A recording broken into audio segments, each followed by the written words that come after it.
ভাৰতবৰ্ষৰ নিচিনা এখন দেশত তৃতীয়বাৰৰ কাৰণে প্ৰধানমন্ত্ৰী হোৱাটো যথেষ্ট কঠিন কাম।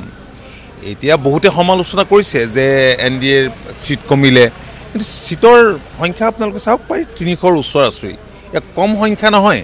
গতিকে আমি আনন্দিত আৰু উৎসাহিত NDAৰ অংশীদাৰী দল হিচাপে, আৰু আমাৰ দলৰো এবাৰ সাংসদ এগৰাকী আমি পাইছোঁ, বৰপেটা সংসদীয় সমষ্টিৰ পৰা নিৰ্বাচিত হৈছে, আৰু NDAৰ 11 গৰাকীয়ে অসমৰ পৰা জয়লাভ কৰিছে।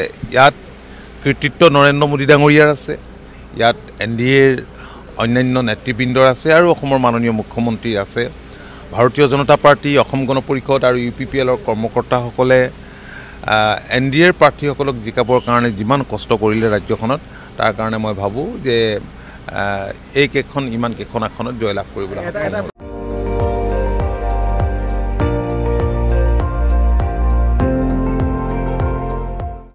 আপুনি চাই আছে ND24, সৰ্বশ্ৰেষ্ঠ নহয় সৰ্বোত্তমৰ দৌৰা।